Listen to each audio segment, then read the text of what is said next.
नमस्कार साथियों, मेरा नाम संदीप बंसल। श्री साईं सोशल पॉइंट की ऑनलाइन क्लास में आप सभी का फिर से हार्दिक स्वागत करता हूं। पिछले टॉपिक में सिखाया था हमने कॉन्ट्रा वाउचर में एंट्री करना कि टैली प्राइम के अंदर कॉन्ट्रा वाउचर में कैसे एंट्रियां की जाती हैं। इस टॉपिक में सिखाएंगे हम जनरल वाउचर में एंट्री करना कि टैली प्राइम के अंदर जनरल वाउचर में कौन कौन सी और कैसे एंट्रियाँ की जाती हैं। एडजस्टमेंट एंट्री को हम जनरल वाउचर में कैसे और किस प्रकार से करें। तो चलिए स्टार्ट करते हैं ये टॉपिक और सीखते हैं जनरल वाउचर में एंट्री करना। यदि आपने चैनल सब्सक्राइब नहीं किया है तो जल्दी सब्सक्राइब करें, बेल आइकन को प्रेस करना ना भूलें ताकि आपको हर आने वाली यूज़फुल वीडियो का नोटिफिकेशन मिलता रहे। आप इस चैनल के माध्यम से फ्री कंप्यूटर कोर्स कर सकें। हमारी वीडियो आपको कैसी लगती हैं कमेंट बॉक्स में कमेंट दें। कमेंट के साथ साथ हर वीडियो को अपने साथियों में शेयर करें ताकि वह भी चैनल के माध्यम से फ्री कंप्यूटर कोर्स कर सकें। तो चलिए स्टार्ट करते हैं आज का टॉपिक और सीखते हैं जनरल वाउचर में एंट्री करना।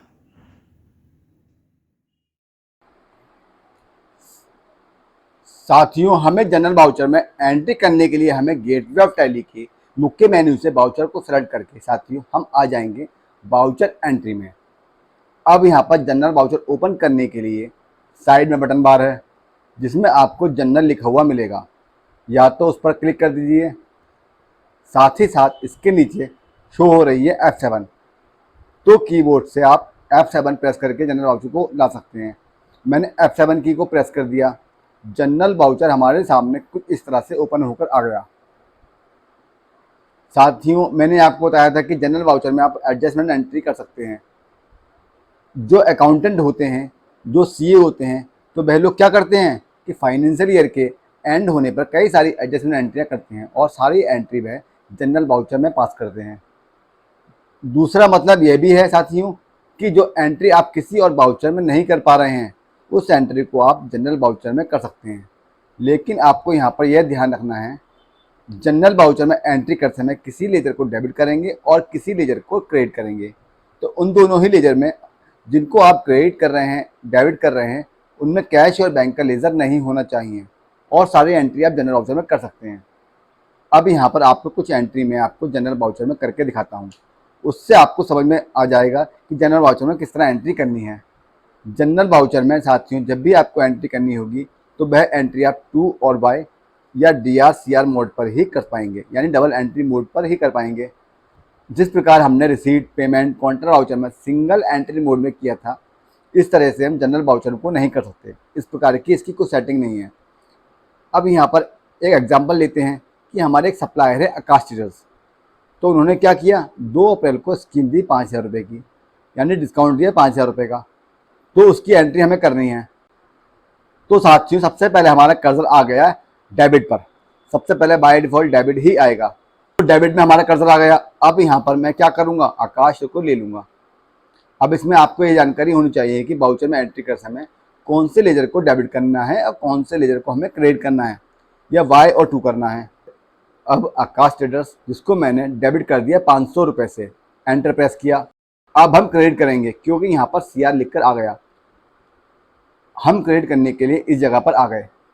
साथियों हमें स्कीम एंड डिस्काउंट रिसीव का लेजर क्रिएट करना होगा, तो एल्ट के साथ C प्रेस किया तो मैं आ गया यहाँ पर लेजर क्रिएशन में। और यहाँ पर मैं क्या करूँगा, स्कीम एंड डिस्काउंट रिसीव का लेजर क्रिएट कर लेता हूँ। तो ये जो स्कीम एंड डिस्काउंट का लेजर हम क्रिएट करेंगे साथियों, इसको हम रखेंगे अंडर इनडायरेक्ट इनकम ग्रुप में, क्योंकि यह हमारी इनडायरेक्ट इनकम हो रही है। डायरेक्ट इनकम हमारी कहाँ से होगी, व्यापार से होगी, यानी प्रोडक्ट परचेज करेंगे, सेल करेंगे और उस पर जो प्रॉफिट लेंगे तो वह हमारी डायरेक्ट इनकम कहलाएगी। ये इनडायरेक्ट इनकम हो रही है, यानी अलग से इनकम हो रही है, हमारे बिजनेस से अलग से इनकम हो रही है, तो ये जो है इनडायरेक्ट इनकम कहलाएगी। तो इस तरह से जब भी आपको स्कीम एंड डिस्काउंट रिसीव हो तो आप स्कीम एंड डिस्काउंट रिसीव का लेजर क्रिएट कर लीजिए और उसको रखिए इनडायरेक्ट एक्सपेंसेस ग्रुप के अंतर्गत। एंटर प्रेस कीजिए, एंटर प्रेस कीजिए। इन्वेंट्री वैल्यू आर अफेक्टेड को नो रखिए और एंटर प्रेस कीजिए। इस GST एप्लीकेबल को नॉट एप्लीकेबल रखिए, क्योंकि इसका जो अमाउंट होगा उस पर GST कैलकुलेट नहीं किया जाएगा, इसलिए इसको नॉट एप्लीकेबल रखना है। इसके अलावा इसमें आपको कहीं कुछ नहीं करना, इसको एंटर प्रेस करते हुए सेव कर लेना है। तो साथियों हमने क्रिएट कर दिया स्कीम एंड डिस्काउंट रिसीव के लेजर को। तो साथियों आपको यह ध्यान रखना है कि जो भी हमारे इनडायरेक्ट इनकम ग्रुप के अंतर्गत हम जो भी लेजर क्रिएट करेंगे, यानी स्कीम एंड डिस्काउंट जब भी हम रिसीव करेंगे तो वह लेजर हम क्रिएट करना होगा। तो इनकम के जो भी लेजर हैं वह क्रेडिट होंगे, यानी इनकम के जो भी हम लेजर क्रिएट करेंगे वह क्रेडिट होंगे। जब इनकम का लेजर क्रिएट होगा तो जिससे हमें इनकम हो रही है तो उसका लेजर डेबिट हो जाएगा, जैसा कि हमने यहाँ पर किया। इनकम का लेजर क्या था? Scheme and discount receive. तो इनकम के लेजर जो भी होते हैं वह क्रेडिट होते हैं। तो इनकम का लेजर हमने क्रिएट कर दिया, तो इससे भी आप समझ सकते हैं कि जब हमने इनकम का लेजर क्रिएट कर दिया तो पार्टी का लेजर डेबिट होगा, जिससे कि हमको इनकम मिल रही है तो उसका लेजर हमने यहाँ पर कर दिया डेबिट 500 रुपये से। और जो भी है आपको स्कीम मिली है तो नरेशन में आप स्कीम लिख सकते हैं। और यदि इन्होंने आपको कोई जनरल वाउचर दिया है, नोट के द्वारा आपको यह स्कीम दी है, तो उसका नरेशन में आप नंबर भी डाल सकते हैं। तो इस तरह साथ ही आपको यह एंट्री करनी है। अब यह तो हो गई स्कीम एंड डिस्काउंट रिसीव की एंट्री। अब यह भी हो सकता है हमारे जो बायर थे तो हम अपने बायर को भी स्कीम एंड डिस्काउंट दे सकते हैं। कई बार ऐसा होता है कि हमने अपने बायर से बोलते हैं कि अगर आप इतना माल एक साथ लोगे या इतने दिनों में बेचोगे तो हम आपको इतना रुपए का डिस्काउंट देंगे, टारगेट देते हैं। इस तरह से कई तरह से हम डिस्काउंट देते हैं। साथियों, हमने जो अभी एंट्री की है वह तो हो गई स्कीम एंड डिस्काउंट रिसीव की। अब हमारे जो बायर हैं उनको भी हमें डिस्काउंट देना पड़ेगा, तो उसकी भी एंट्री आपको करनी है। तो उसकी एंट्री के लिए आपको क्या करना है? यहाँ डेबिट नोट के कॉलम में एल के साथ सी प्रेस कर देना है और यहाँ पर हम एक लेजर बना लेंगे स्कीम एंड डिस्काउंट पेड। तो हम स्कीम एंड डिस्काउंट देने जा रहे हैं किसी को, तो हम स्कीम एंड डिस्काउंट पेड का लेजर क्रिएट करेंगे।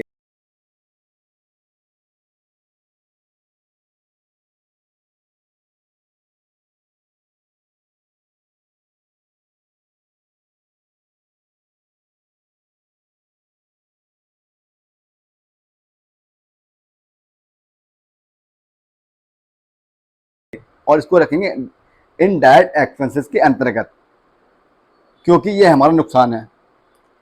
तो यहाँ पर मैंने इनडायरेक्ट एक्सपेंसेस ग्रुप को सेलेक्ट किया और एंटर प्रेस कर दिया।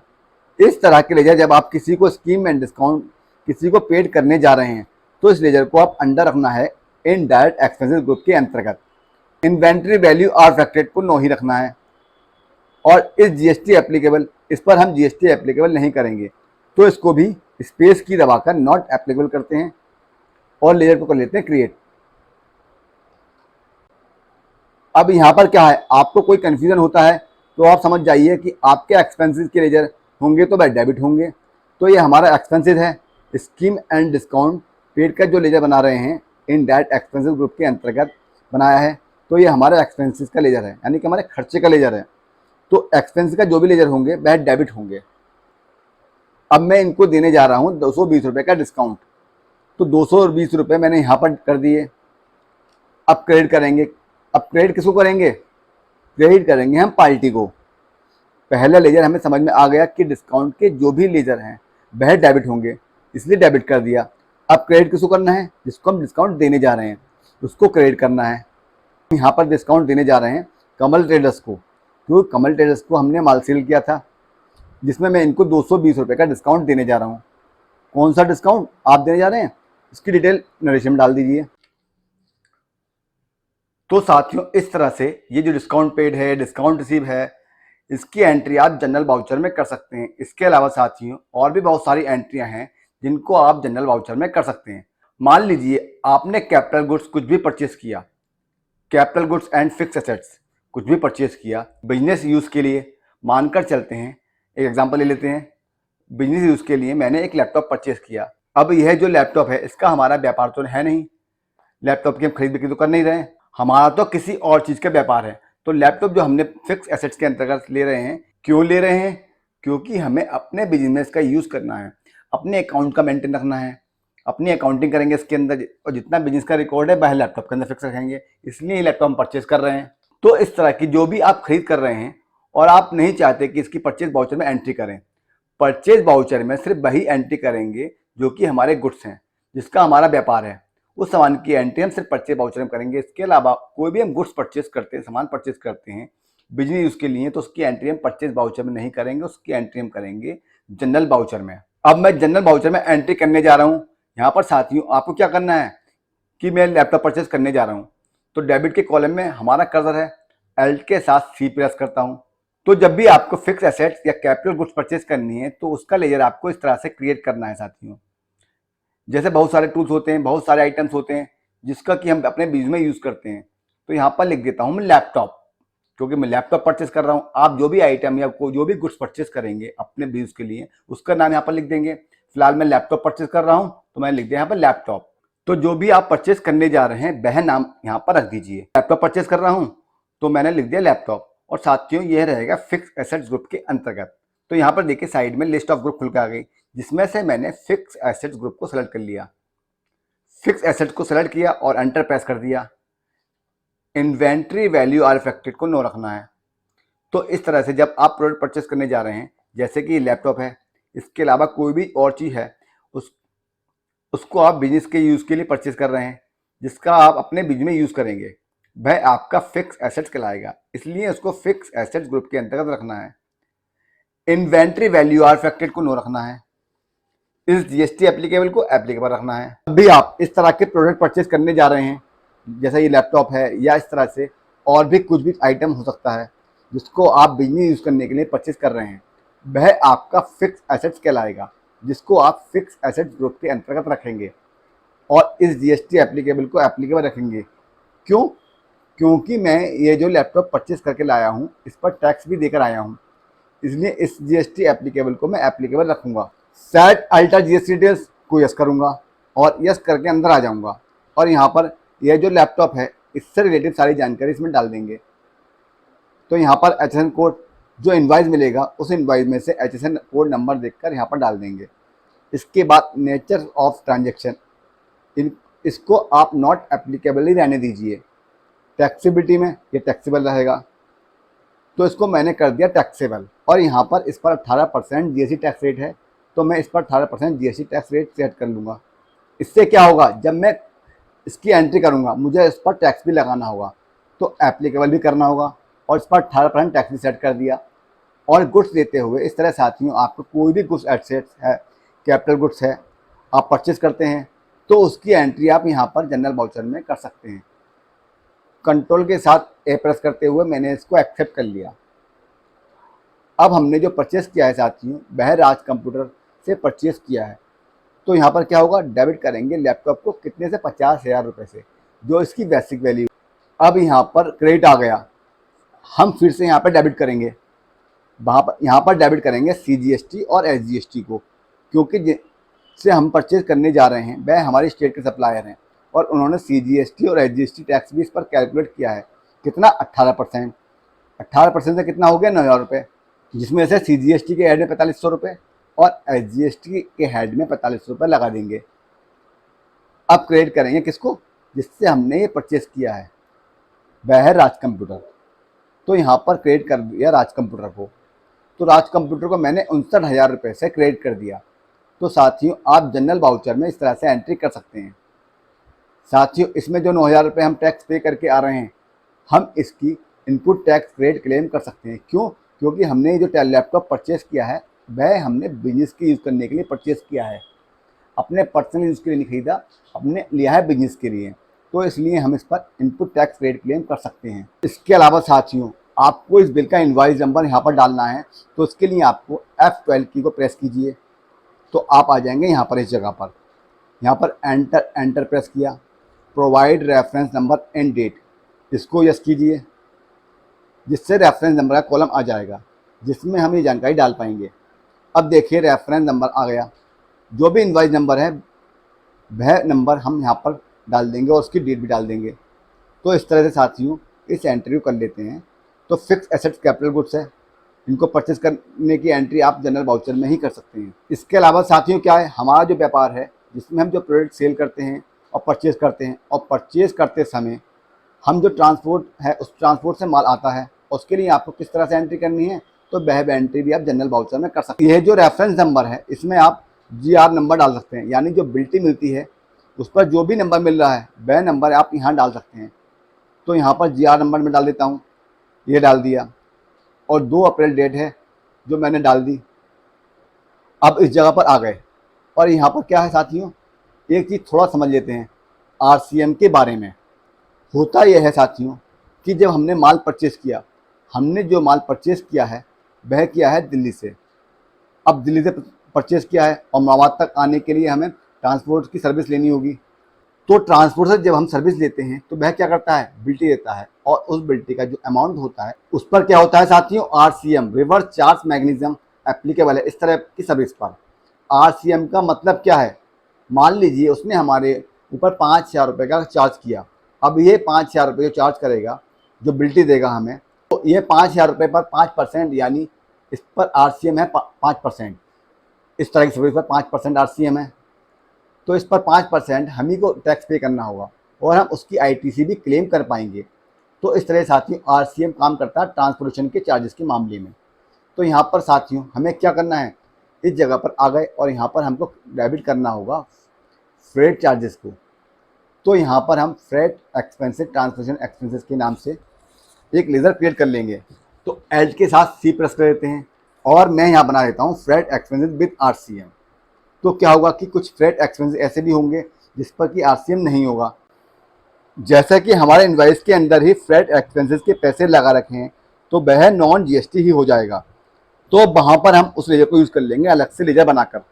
लेकिन जब आपको RCM एप्लीकेबल करना है तो आपको यहाँ पर लिख देना फ्रेट एक्सपेंसेस विद RCM, जिससे कि आपको पता चल जाए कि जब आपको RCM एप्लीकेबल करना है तब आपको इस लेजर को यूज़ करना होगा, ताकि हम इस लेजर को यूज़ कर सकें। जब आपको RCM एप्लीकेबल करना है तब आपको इस लेजर का यूज़ करना है। तो यहाँ पर मैंने लिख दिया freight expenses with RCM। Under में ले लेंगे इनडायरेक्ट एक्सपेंसेस ग्रुप। तो इनडायरेक्ट एक्सपेंसेस ग्रुप के अंतर्गत ले लिया। इसमें भी दो राय हैं, इसको डायरेक्ट और इनडायरेक्ट एक्सपेंसेस ग्रुप में किसी भी ग्रुप में से आप अपने बिजनेस के अनुसार रख सकते हैं। फिलहाल मैं इसको इनडायरेक्ट ग्रुप के अंतर्गत रखता हूँ। इन्वेंट्री वैल्यू आर इफेक्टेड को मैं नो रखूँगा। फिर मैं आ गया स्टैच्यूट डिटेल्स में। मैंने आपको बताया था 5% इस पर हमें टैक्स पे करना है, यानी 5,000 रुपये की हमने जो सर्विस ली है ट्रांसपोर्ट से, और ट्रांसपोर्ट ने हमको जो सर्विस दी है 5,000 रुपये की, 5,000 रुपये हमें उसको पे करेंगे और 5,000 रुपये पर 5% जो भी GST टैक्स से हुआ, जो भी टैक्स रेट बैठेगा 5,000 रुपये का 5%, वह भी हम उसको पे करेंगे और उसकी हम इनपुट टैक्स क्रेडिट क्लेम भी कर पाएंगे। अगर RCM के अंतर्गत है तो आपको इस तरह से एंट्री करनी होगी, लेजर इस तरह से क्रिएट करना होगा। तो फ्रेट एक्सपेंसेस विद RCM का लेजर इनडायरेक्ट एक्सपेंसेस ग्रुप के अंतर्गत बनाया है। इस GST एप्लीकेबल को एप्लीकेबल करना है और सेट अल्ट्रा GST को यस करके अंदर आ जाना है। जब आप यहाँ पर आएंगे तो इससे रिलेटेड सारी जानकारी इसमें देनी होगी। जो भी इसका HSN कोड है वह HSN कोड डाल दीजिए। नेचर्स ऑफ ट्रांजेक्शन को नॉट एप्लीकेबल रखिए। टैक्सीबिलिटी में ये टैक्सीबल रहेगा। अब साथियों आपको यहाँ विशेष ध्यान रखना है, इस रिवर्स चार्ज एप्लीकेबल, तो इसको साथियों आपको एप्लीकेबल करना है। और यदि यह कॉलम आपके पास नहीं आ रहा है तो आप यहीं से F12 की प्रेस कीजिए और F12 प्रेस करने के बाद यहाँ पर आपको लिखा हुआ मिलेगा इनेबल रिवर्स चार्ज कैलकुलेशन। इसको आपको यस करना होगा। तो इससे क्या होगा कि यदि आपके यहाँ पर यह वाला कॉलम नहीं आ रहा है तो आ जाएगा। तो इस रिवर्स चार्ज एप्लीकेबल को यस करके मैं आ गया यहाँ पर। इस पर क्या है, 5% GST है, रिवर्स चार्ज है। तो जितना भी परसेंट आपकी सर्विस पर होगा वह आप यहाँ पर कर सकते हैं। यह भी एक तरह की सर्विस है। इस पर 5% है तो मैंने यहाँ पर डाल दिया 5%। तो इस तरह से साथियों मैंने सर्विस लेते हुए बना लिया। अब कितने रुपए लगाए हैं, 5,000 रुपये, तो मैं यहाँ डाल दूंगा 5,000 रुपये। 5,000 रुपये डेबिट कर दिए। मैंने आपको बताया था एक्सपेंसेस जो भी होंगे वह डेबिट होंगे, तो इसलिए मैंने डेबिट की कॉलम में 5,000 रुपये डाल दिए। तो यह एक्सपेंस का लेजर था तो मैंने इसको डेबिट कर दिया। अब क्रेडिट करेंगे किसको, जिससे हमने सर्विस ली है। तो वह कौन है, चलिए उसका भी यहाँ पर लेजर क्रिएट कर लेते हैं, लक्ष्मी ट्रांसपोर्ट के नाम से। एल्ट के साथ C प्रेस किया तो यहाँ पर मैंने क्या कर दिया, लक्ष्मी ट्रांसपोर्ट दिल्ली, लक्ष्मी ट्रांसपोर्ट दिल्ली डाल दिया। यह अंडर रहेगा सेंट्री क्रिएटर्स ग्रुप के अंतर्गत। और यहाँ पर आ गए और यहाँ पर इनका एड्रेस, जो भी एड्रेस वगैरह है, ये कॉन्टैक्ट नंबर डिटेल्स है, वह डिटेल्स डाल दी। और स्टेट दिल्ली है, दिल्ली लेते हुए जो भी इनका GST नंबर है वह GST नंबर डाल के इस लेजर को कर लिया सेव। तो यानी इस तरह से हमने इसका लेजर क्रिएट कर लिया और 5,000 रुपये यहाँ पर डाल दिए। अब हुआ क्या साथियों, आपको एंट्री ऐसी ही करनी है, आपको यहाँ पर कहीं भी GST नहीं लगानी। कहीं भी CGST, SGST, IGST नहीं लगानी है, क्योंकि फ्रेट एक्सपेंसेस विद RCM का जो लेजर क्रिएट किया था वहां पर मैंने लिख दिया था इज रिवर्स चार्ज एप्लीकेबल। तो अपने आप इस पर 5% लाइबिलिटी 5,000 रुपये पर 250 रुपये अपने आप लग जाएगी और वह IGST के घर में हमारी लाइबिलिटी बन जाएगी अपने आप। हमें टैक्स लगाने की जरूरत नहीं है। जब टैक्स एनालिसिस में जाएंगे और IGST का कॉलम खोलेंगे तो वहाँ पे हमारी लाइबिलिटी में ये अमाउंट शो होगी। साथियों, जब हम GSTR 3 भी देखने जाएंगे तो वहाँ पर भी हमें ये रिपोर्ट मिल जाएगी। वो रिपोर्ट्स मैं आपको आगे बताऊंगा। जो भी एंट्री कर रहा हूँ उन एंट्री के आधार पर यहाँ पर ऑटोमेटिक GST रिपोर्ट तैयार होती है, वह भी मैं आपको दिखाऊंगा। तो उसमें आपको ये एंट्री दिख जाएगी और उस पर 250 रुपये IGST की आपकी लाइबिलिटी बन जाएगी। और चूंकि जो हम 250 रुपये पे करके आए हैं इस पर उसकी हम इनपुट क्रेडिट क्लेम कर पाएंगे, तो इनपुट क्रेडिट क्लेम भी वहाँ पर बुक हो जाएगी। इस तरह साथियों आपको RCM के अंतर्गत आपको एंट्री करनी है। तो जनरल वाउचर में जो मुख्य रूप से एंट्री थी वह मैंने आपको बता दी। तो इस तरह से साथियों आप एंट्री कर सकते हैं। जनरल वाउचर में कैसे एंट्री करनी है वह आप समझ गए होंगे। अब सीखते हैं डेबिट नोट में एंट्री करना कि डेबिट नोट वाउचर में एंट्री किस प्रकार से करते हैं। तो अगली वीडियो में आता हूँ डेबिट नोट की वाउचर की एंट्री के साथ। यदि आपने चैनल को सब्सक्राइब नहीं किया है तो जल्दी सब्सक्राइब करें, बेल आइकन को प्रेस करना ना भूलें ताकि आपको हर आने वाली यूजफुल वीडियो का नोटिफिकेशन मिलता रहे और आप इस चैनल के माध्यम से फ्री कंप्यूटर कोर्स कर सकें। हमारी वीडियो आपको कैसी लगती है कमेंट बॉक्स में कमेंट दें। कमेंट के साथ साथ हर वीडियो को अपने साथियों में शेयर करें ताकि वह भी इस चैनल के माध्यम से फ्री कंप्यूटर कोर्स कर सकें। तो साथियों जल्दी आता हूँ अगली वीडियो के साथ।